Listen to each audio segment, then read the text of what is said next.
दोस्तों नमस्कार, मेरा नाम संजय मग्गू है और मौजूद हैं देश रोजाना के डिजिटल मीडिया प्लेटफॉर्म पर।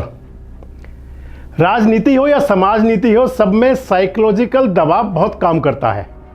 यानी कि साइकोलॉजिकल इफेक्ट जो होते हैं, मानसिक रूप से आदमी को, चाहे वो कोई राजनीतिक पार्टी हो और चाहे कोई चरित्र हो, कोई व्यक्ति हो या कैसा भी कैरेक्टर हो, उसको कहीं ना कहीं बौना कर देता है, छोटा कर देता है और व्यक्ति सोचने को मजबूर हो जाता है। इसके साथ साथ अगर राजनीति की बात करें तो साइकोलॉजिकल इफेक्ट से जहां विपक्षी पार्टियों को दबाया जाता है, विपक्षी पार्टी के नेताओं को सोचने को मजबूर किया जाता है, तो वहीं आम जनता के बीच में एक संदेश छोड़ दिया जाता है कि क्या वाकई जो कह रहे हैं वही सब है। 3 तारीख को चुनाव परिणाम आए 4 राज्यों के, मध्य प्रदेश, छत्तीसगढ़, तेलंगाना और राजस्थान के। 4 राज्यों में से 3 जो उत्तर भारत के राज्य हैं, उन तीनों के अंदर सरकार बनी भारतीय जनता पार्टी की, और एक राज्य तेलंगाना यानी कि दक्षिण का जो राज्य है, वहां सरकार बनी कांग्रेस की। और जब इन 3 राज्यों में सरकार बनी तो रविवार की शाम को, यानी कि 3 तारीख की शाम को, भारतीय जनता पार्टी के मुख्यालय में एक बड़ा आयोजन हुआ। प्रधानमंत्री मोदी जी के लिए एक बड़ा आयोजन हुआ। मोदी जी उसके अंदर पहुंचे और मोदी जी ने वहां बोला कि हैट्रिक। हैट्रिक का मतलब होता है कि लगातार 3 बार। तो जब मोदी जी ने बोला हैट्रिक तो फिर सब ने बोला हैट्रिक। और अगली सुबह यानी कि 4 तारीख को ये पूरे प्रदेश के अंदर, पूरे देश के अंदर एक संदेश चला गया कि जो 3 राज्यों के अंदर सरकार बनी है भारतीय जनता पार्टी की, अब तीसरी बार लोकसभा के अंदर भी भाजपा को चुनाव जीतने से कोई रोक नहीं सकता। बात तो ठीक है कि जब 3 राज्यों के अंदर सरकार बन जाती है तो फिर जो कार्यकर्ताओं का जो हौसला होता है वो बहुत जश्न में होता है। अब 3 राज्यों के चुनाव परिणाम के बाद में भाजपा के जो समर्थक हैं, कार्यकर्ता हैं, वो विजयोन्माद में हैं, यानी कि उल्लास में हैं, उत्साह में हैं, उत्सव में हैं। हालांकि अभी किसी राज्य में सरकार तो नहीं बन पाई है, मुख्यमंत्री तय नहीं हो पाए, लेकिन विरोधी जो मायूस हैं, जो विरोधी पार्टियां हैं, उनके अंदर कहीं मायूसी छाई हुई है। किसी को यह पूछने की फुर्सत ही नहीं है कि भैया क्या यह निष्कर्ष सच है जो ये कह रहे हैं कि तीसरी बार सरकार बनेगी, हैट्रिक लगेगी। आपको एक वीडियो दिखाते हैं जिसके अंदर कि जब लोकसभा शुरू हुई और प्रधानमंत्री मोदी जब लोकसभा में पहुंचे तो भाजपा के सांसदों ने किस प्रकार मेजें थपथपा करके लगातार नारेबाजी की, तीसरी बार मोदी सरकार, तीसरी बार मोदी सरकार। देखिए इस वीडियो को।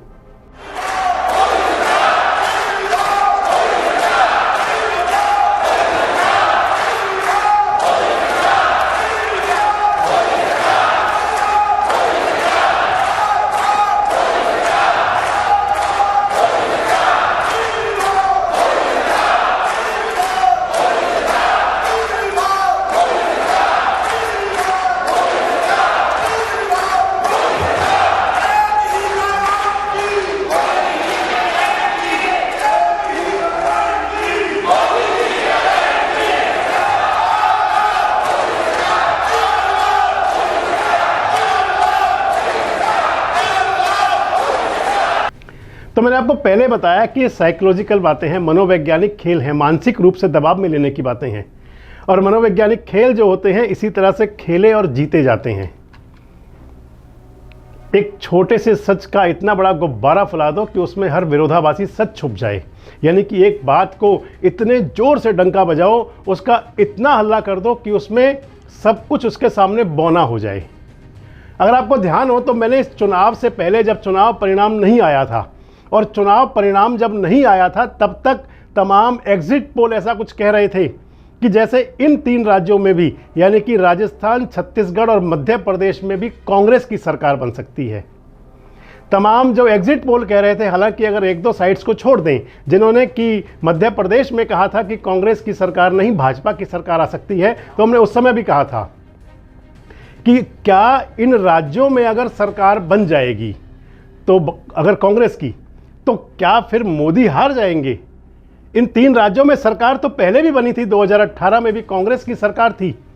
जिन 4 राज्यों में अब चुनाव हुआ, इन 4 राज्यों में हुए चुनाव में अगर तेलंगाना को छोड़ें तो तेलंगाना के अंदर भाजपा की 1 सीट आई थी, वहां पर केसीआर की पार्टी जीती थी। और जो 3 राज्य और हैं, छत्तीसगढ़, मध्य प्रदेश और राजस्थान, इन तीनों राज्यों के अंदर कांग्रेस जीती थी। हालांकि मध्य प्रदेश में सरकार बाद में बदल गई लगभग 1.5 साल बाद, लेकिन जनता ने जो बनाया था वो तीनों राज्यों में कांग्रेस की सरकार को बनाया था। यानी कि अक्टूबर 2018 में जब विधानसभा का चुनाव हुआ था तो उस चुनाव के अंदर कांग्रेस आई थी, और जब 2018 के बाद जब 2023 में चुनाव हुआ तो इन सब राज्यों में भाजपा आई। 2018 में जब विधानसभा के चुनाव के अंदर कांग्रेस आई थी, और उसके मात्र लगभग 5 महीने बाद जब लोकसभा के चुनाव हुए थे, तो इन 3 राज्य जो उत्तर भारत के 3 राज्य हैं, मध्य प्रदेश, छत्तीसगढ़ और राजस्थान, इन तीनों राज्यों में मान लें कि केवल 3 सीट कांग्रेस को मिली थी और बाकी सारी सीटें भाजपा को मिली थी।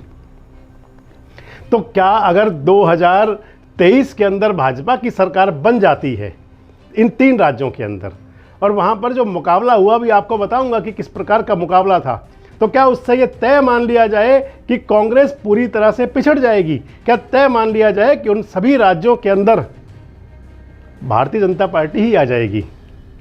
शुरुआत चुनाव आयोग की वेबसाइट से करते हैं।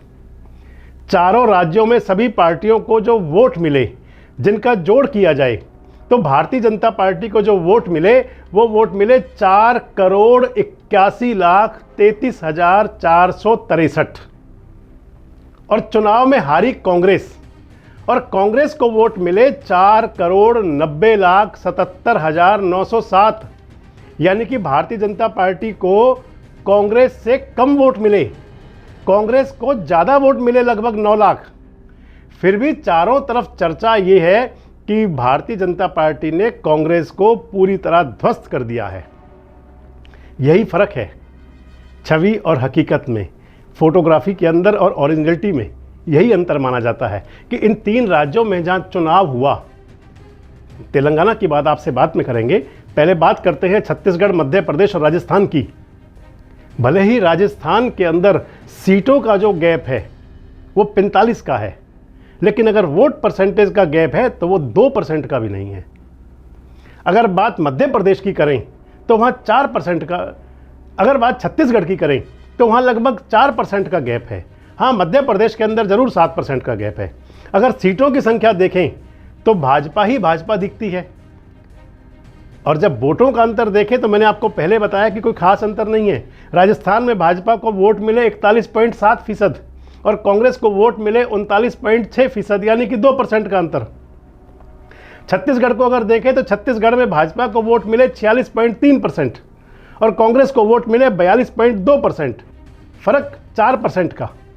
मध्य प्रदेश की बात करें तो मध्य प्रदेश के अंदर भाजपा को वोट मिले 48.6% और कांग्रेस को वोट मिले 40%। तो यहां मैंने आपको बता दिया कि लगभग 8% का गैप है। तीनों राज्यों में चुनाव हारने के बाद भी कांग्रेस के पास जो वोट शेयर गया वो लगभग 40% गया। और अगर कहें तो 40% वोट को 44 पर ले जाना कोई बहुत मुश्किल काम तो नहीं है, और 40 को यानी कि जो 48 मिला है, 46 मिला है, उसको अगर घटने लग जाए तो फिर वो 44-43 आना कोई मुश्किल बात नहीं है। अगर इस तस्वीर का दूसरा पहलू देखें तो तेलंगाना का परिणाम देखेंगे। तेलंगाना के अंदर कांग्रेस को वोट मिली 39.4%, लगभग 92 लाख, और भारतीय जनता पार्टी को वोट मिली 13.9%, लगभग 32 लाख। अगर तीनों हिंदी भाषी प्रदेशों में मिलाकर जो भाजपा की बढ़त थी उसकी भरपाई अकेले तेलंगाना ने कर दी। और तेलंगाना में कांग्रेस की विजय को केवल आंकड़े के चश्मे से मत देखिए। वो तेलंगाना जहां 2018 के बाद कांग्रेस चुनावी दौड़ से बाहर हो चुकी थी, वहां वो शीर्ष पर पहुंच गई। ये राजनीति का उभार है और जिजीविषा यानी कि अपने आप को जीतने की शक्ति देने का संकेत है। अब आपसे बात करते हैं हैट्रिक वाली। मध्य प्रदेश, राजस्थान और छत्तीसगढ़ के चुनाव के कुछ ही महीनों बाद मैंने आपको पहले ही बताया कि चुनाव हुए थे लोकसभा के, और हर बार यही होता है, 20 साल से यही हो रहा है कि इन राज्यों में पहले विधानसभा के चुनाव होते हैं, फिर लोकसभा के चुनाव होते हैं। 2013 के अंदर अगर आप देखें तो 2013 के अंदर वसुंधरा राजे बड़ी ताकत से आई थी। पिछली बार 2018 में भाजपा इन्हीं तीनों राज्यों में हारी थी, मैंने आपको पहले बताया। उस समय प्रधानमंत्री जी ने या मीडिया ने या किसी ने भी जो जिस पर एक मोहर लग चुकी एक मीडिया के ऊपर एक विशेष वर्ग की, उन्होंने कहीं भी नहीं कहा था कि भाजपा अब निश्चित तौर से हार जाएगी। जब संसदीय चुनाव हुए तो भाजपा इन तीनों राज्यों में, इतना ही नहीं, अगर ये कह दें कि ये जो तीनों उत्तर के राज्य हैं, जो मध्य प्रदेश, छत्तीसगढ़ और राजस्थान, इसके साथ साथ तेलंगाना में भी भाजपा का प्रदर्शन विधानसभा चुनाव के मुकाबले बहुत गजब का था। 2024 में सत्ता परिवर्तन के समीकरण अगर इसी 3 राज्यों से देखे जाएं तो देखना पड़ेगा कि क्या जो सब विधानसभा के अंदर जो वोट परसेंटेज गया, वोट शेयर गया, क्या वो सब लोकसभा चुनाव में भी रहेगा या उसके अंदर कुछ बदलाव आएगा। अगर हम बात करें इन 3 राज्यों की तो विपक्ष की उम्मीद इनके सहारे टिकी नहीं हो सकती, ये माना जाएगा।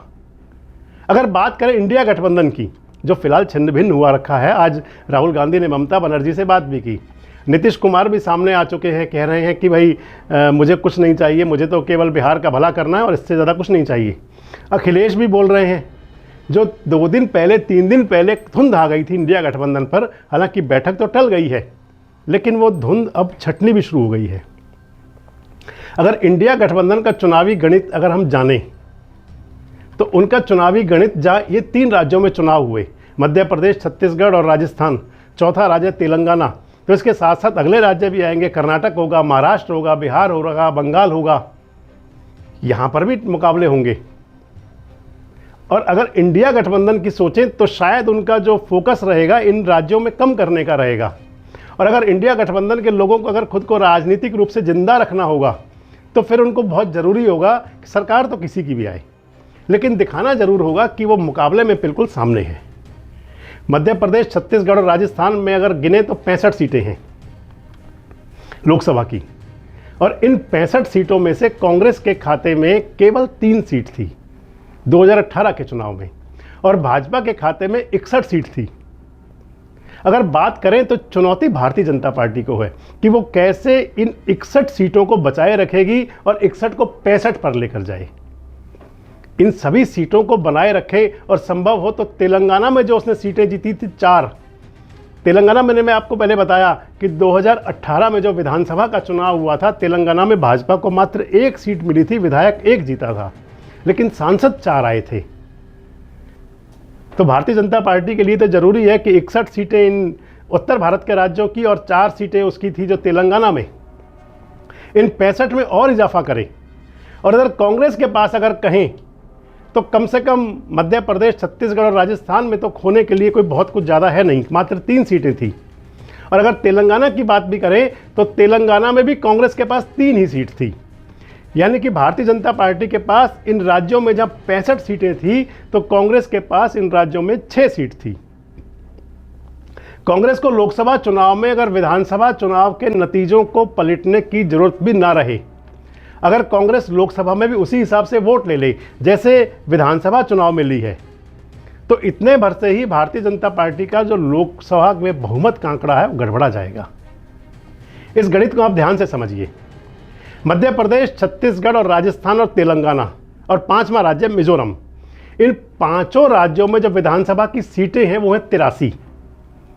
2019 के लोकसभा चुनाव में इन 83 में से भाजपा को मिली थी 65 सीटें, कांग्रेस के हिस्से में आई थी 6 सीटें, बाकी सीटों पर थी बीआरएस, एमएनएफ और एमआईएम, यानी कि असदुद्दीन ओवैसी साहब की पार्टी, केसीआर की पार्टी और मिजोरम की पार्टी।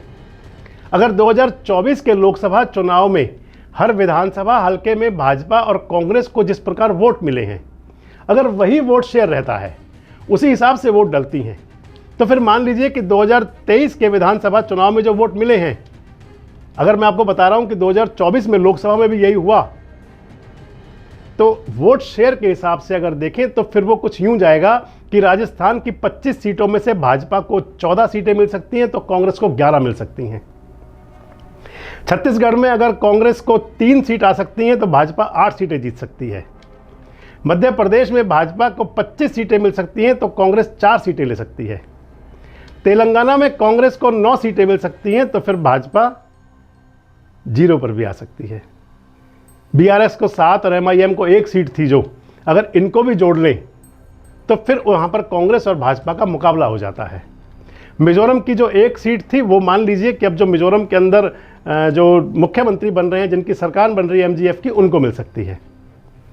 कुल मिलाकर इन विधानसभा चुनावों के हिसाब से अगर लोकसभा चुनाव के वोटों में वोटिंग हुई तो 83 सीटों में से भाजपा की 46 और कांग्रेस की बनेंगी 28। यानी कि जिन 83 सीटों में पहले उनके पास 65 सीटें थी, वह 65 से घटकर आ सकते हैं 46 पर, और कांग्रेस के पास जो 6 सीटें थी, कांग्रेस 6 से बढ़ सकती है 28 पर। मतलब कि भारतीय जनता पार्टी को 19 सीट का घाटा हो सकता है और कांग्रेस को हो सकता है 22 सीटों का मुनाफा। बस कांग्रेस को इतना ही सुनिश्चित करना है कि जो वोट उसे विधानसभा में मिले थे वो लोकसभा में मिल जाएं। और इसके साथ साथ एक और देखना होगा कि जो इंडिया गठबंधन छिन्न भिन्न हो गया, अगर वो इंडिया गठबंधन एकजुट होकर चुनाव लड़ गया लोकसभा का, तो फिर चुनौती बहुत बड़ी बन जाएगी। अब कोई कहेगा ये तो सादा गणित है, तो एक गणित ही होते हैं, ये जादू होते हैं। जिस जादू के अंदर एक तरफ कहा जाता है कि अगर हैट्रिक का नारा दे दिया जाता है तो लोग समझ लेते हैं कि फिर अब कांग्रेस का सुपड़ा साफ हो जाएगा, और अगर ऐसा हो जाए तो एक बार फिर परिणाम 2019 जैसा आ जाएगा।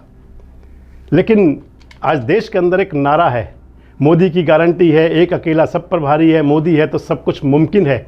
तो उसके लिए विधानसभा चुनाव में हैट्रिक का तर्क देने की बात क्या है? बात यह है कि जो 2024 का चुनाव है, 2024 बहुत ज़रूरी है। इन 3 राज्यों में भले ही भाजपा चुनाव तो जीत गई हो, लेकिन भारतीय जनता पार्टी को दिख रहा है कि आगे चुनौती बड़ी है। बस ज़रूरी ये है कि चुनौती देने वाले खुद को संभाल लें। आपको क्या लगता है कि 2024 में चुनाव कैसा होगा? क्या 2024 में भी जो इंडिया गठबंधन के नेता अभी एक एक तरफ करके चल रहे थे, अपनी अपनी डफली, अपना अपना राग बजा रहे थे, क्या 2024 में भी वो ऐसा ही करेंगे? और अगर 2024 में ऐसा नहीं करते, कहीं इंडिया गठबंधन और भाजपा में सीधा मुकाबला होगा, तो फिर परिणाम क्या हो सकते हैं? कमेंट्स बॉक्स में आके अपनी प्रतिक्रिया जरूर दें और जुड़े रहे हमारे साथ, देखते रहें देश रोजाना।